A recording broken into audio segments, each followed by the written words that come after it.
Kaya ganda ang pagmasdan, no? Pagka ganito yung paligid mo,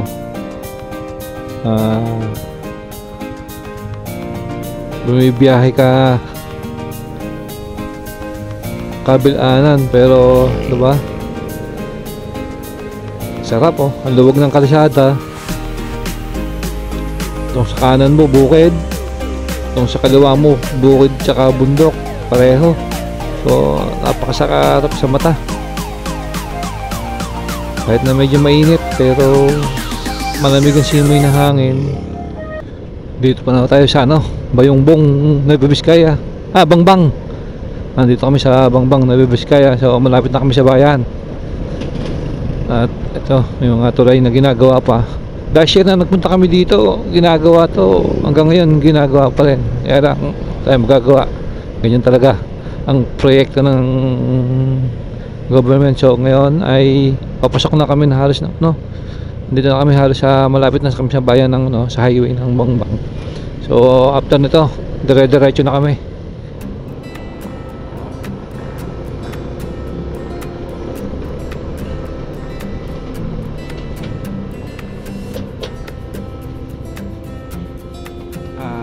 Malapit na pala kami sa Isabela, Nueva Vizcaya boundary. So eto, ang ganda, lamig. Papasok ko lang po namin sa boundary ng Isabela.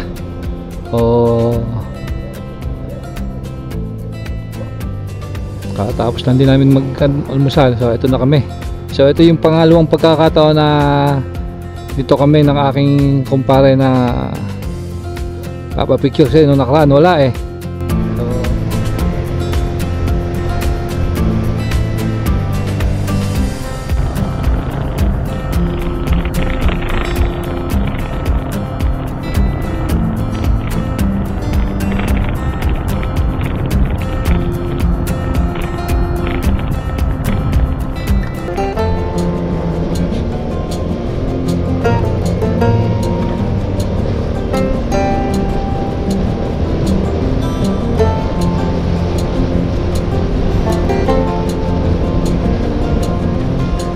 Dito kami sa Santiago Isabela. Ang haba ng tulay na to. Kaya lang medyo maambon. Ito ating kaibigan hindi ko alam kung anong plano. Mahaba. Ang haba ng tulay na to. Ito Santiago Isabela. Ayan, may ilog dito. Dudugsong ng siguro diretso rin to ng Cagayan River. Ganda, oh. Ito yung sarap pagpiknikan, sabay ligo. Sigurado malamig ang tubig dyan. Itong mga probinsya talaga, tapos malilinis pa. Yung kabila natin mas maganda dahil may mga nantatagong maliliit-liit na sapa din. Ito yung mga pagkakataon na hindi namin inaasahan sa panahon ng tag-araw. Inabot na kami ng ulan. Wala naman kami magawa kundi sagupain. Hindi din siya kalakasan, kaya lang nakakabasa. So walang magagawa. Ang ating kaibigan okay lang na tumakbo. Ayun, bigla palang huminto. Kung kailan pahina na. Dito pa rin kami sa Isabela. Napakalawak pa rin ng bukid din dito. Ito, isang mahabang diretsong highway ang aming tinatakbo na napapalagiran ng bukid. So, ang lakas ng hangin. Tapos napakaluwag ng kalsada. Napakasarap tumakbo. Kita nyo. Ayan, ganda.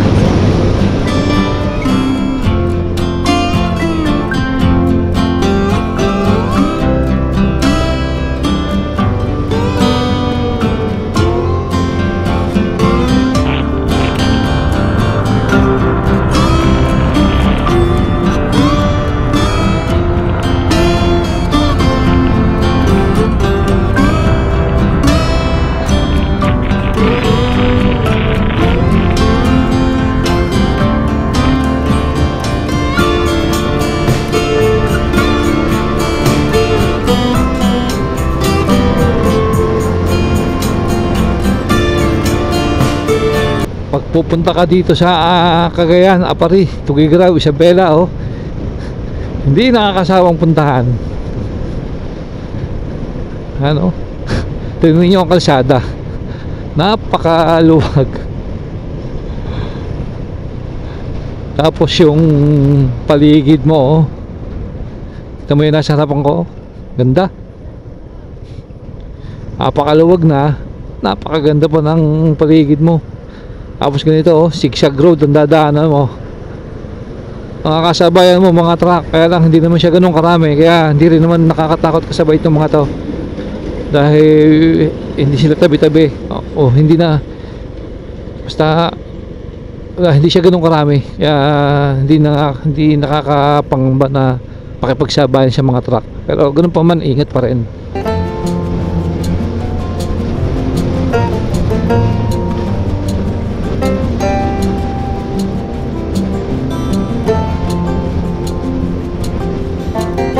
Ito yung isa sa mga madadata natin dito sa Santiago Isabela Road, Tugigaraw Road. Yan, itong rebulto ng malaking banga ng Santa Maria. Ayan, oh, ganda, oh. Resort pala siya, pero maganda siyang pupuntahan. Ayan, oh, Santa Maria Isabela.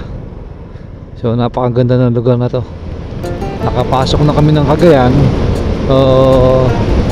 Hanapin na lang namin yung maliit na pansiteria na kinainan namin nung kami unang nagpunta dito. Kasi kahit maliit lang siya, pero napakasarap ng kinamin na pansit batil patong.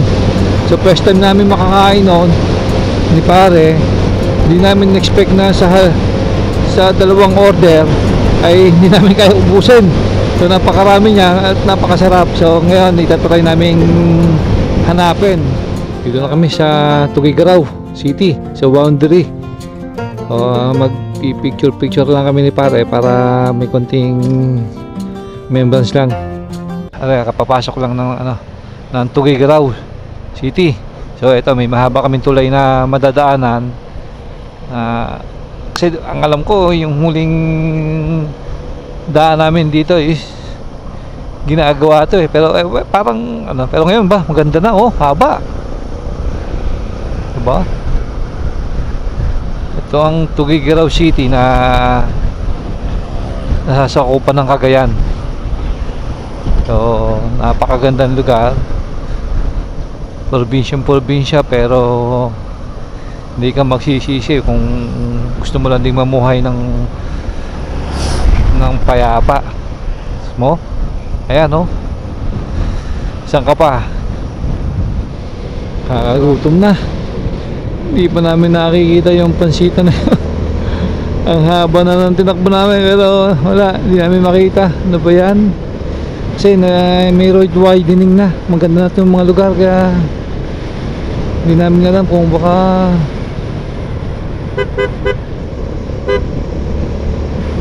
yun yata. Kaya lang, yan, pati ko muna na, kaya wala tayong magagawa. Diretso siya ng takbo.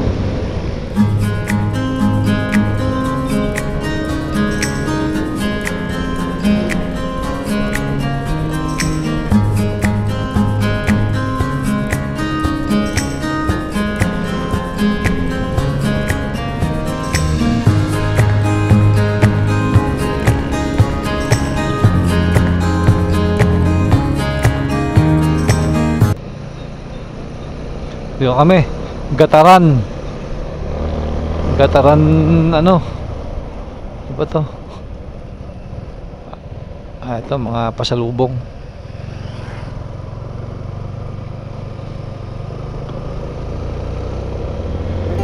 Hindi ko na alam kung anong lugar to, pero alam ko nasa Cagayan pa rin kami, at kami hindi pa rin hanggang ngayon nanananghalian.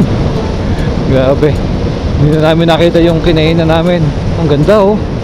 May ilog pala dito sa katabi. Oo. Malamig.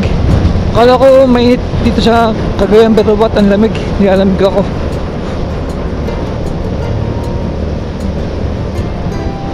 Bagay kung compare nung last year, mainit yung takbo namin last year, pero ngayon same season dito nang kami nagpunta, pero last year nainit, pero ngayon ang lamig.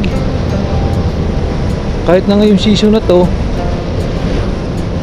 ay ang ganda oh. Ayun oh, parang nasa Biskaya, malamig yung singaw ng hangin. Ito na yung welcome arc ng Apari. So na, tingnan natin sa mga lumang pagkakataon. Kasama pa rin yung ating kaibigan na walang sawa sa atin na si Mama. So ito lang talaga yung ating ibangan. So ito na, pangalawang pagkakataon natin yung welcome arc ng Apari. So thanks God at nakating kami ng maayos. Ito na yung ating kaibigan. So stop over kami ni pare para kahit sa pagpa-picture.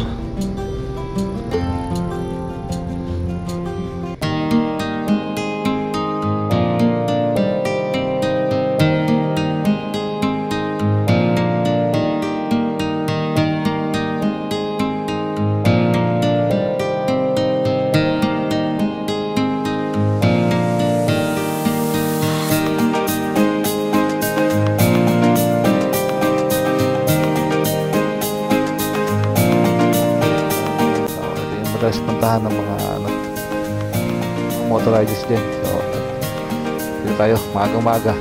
So susubukan natin pasyal muna dito. So kasi dito na din natin ito mismo. So try natin, taas ng halo no.